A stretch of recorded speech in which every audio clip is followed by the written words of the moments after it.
10 مئی 1986 کو ہندو دھرم کی ایک اہم شخصیت ڈاکٹر سوامی شیو شکتی سوروپ مہاراج نے اپنی بیوی اور بیٹی کے ساتھ بھوپال میں اسلام قبول کر لیا۔ اب ان کا اسلامی نام ڈاکٹر اسلام الحق، بیوی کا نام خدیجہ اور صاحبزادی کا نام عائشہ حق رکھا گیا ہے۔ ڈاکٹر صاحب کی ابتدائی تعلیم آشرم میں ہوئی، پھر الہ آباد یونیورسٹی سے ایم اے کیا، گروکل سے آچاریہ کی ڈگری حاصل کی اور آکسفورڈ یونیورسٹی سے پی ایچ ڈی کی۔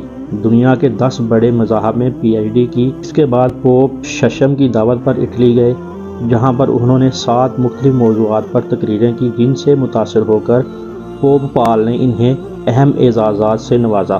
ڈاکٹر صاحب 12 زبانوں سے واقفیت رکھتے ہیں، جن میں انگریزی، گریک، ہندی، پالی، گورمکھی، مراٹھی، اردو اور عربی شامل ہیں۔ ان زبانوں میں سے انگریزی، ہندی، گورمکھی اور عربی سے انہیں زیادہ ہی دلچسپی ہے، کیونکہ ڈاکٹر صاحب نے دنیا کے 10 بڑے مذاہب کا براہ راست مطالعہ کر رکھا ہے اور ان میں ڈگری یافتہ ہیں۔ اس لیے اسلام کی حقانیت اور صداقت کے وہ پہلے ہی سے معترف تھے۔ ان کے ہم عصروں میں ہندو دنیا کے بڑے بڑے جگت گرو شنکر آچاریہ، مثلاً رام گوپال شالوالے، پوری کے شنکر آچاریہ، اکھنڈ آنند جی، گرو گوالکر بابا صاحب دیشمکھ، بال ٹھاکرے، اور یہ سب ان کا بے حد احترام کرتے تھے۔ آچاریہ دھانو بابوے نے 1981 میں انہیں اپنے آشرم دھام میں تقریر کے لیے مدعو کیا تھا۔ اس وقت وہاں ہندو دھرم کے بڑے بڑے مہنت موجود تھے، جن میں ایک دادا دھرم ادھیکاری بھی ہیں۔ دادا دھرم ادھیکاری نے اس موقع پر ڈاکٹر صاحب سے ایک دن یہ غیر معمولی سا سوال کر لیا کہ سوامی جی، آپ نے دنیا کے تمام دھرموں کا مطالعہ کیا ہے، آپ کو اس انسان کے لیے سب سے بہتر دھرم کون سا لگا؟ ڈاکٹر صاحب نے بغیر کسی جھجک کے جواب دیا کہ اسلام۔ اس پر وہ بولے کہ اسلام تو بہت بندھا ہوا دھرم ہے۔ اس پر ڈاکٹر صاحب نے کہا کہ جو بندھا ہے وہی آزاد کرتا ہے، اور جو پہلے سے ہی آزاد ہے وہ ہمیشہ ہمیشہ کے لیے باندھ دیتا ہے۔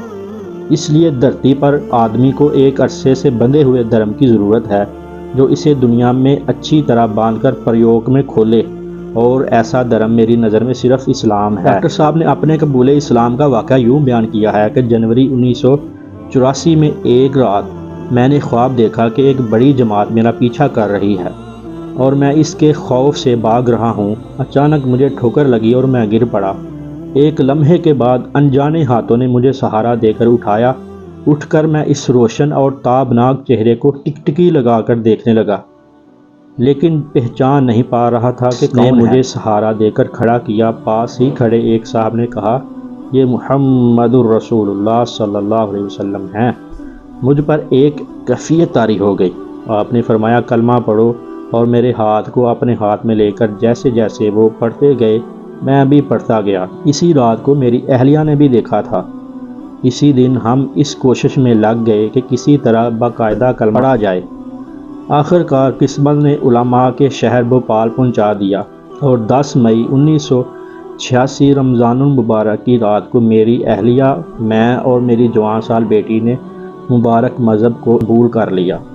اس وقت ڈاکٹر صاحب تبلیغ دین کی کوشش میں مصروف ہیں اور علمی طور پر مندرجہ ذیل امور کو اپنی زندگی کا مقصد بنا رکھا ہے۔ نمبر 1، دفاع تحفظ اسلام، مسلمانوں کو دینوی اور دنیاوی قدروں کے دائرے میں سنبھالے رکھنا، پورے عالم اسلام کو انہی کی زبان میں دعوت دین پہنچانا۔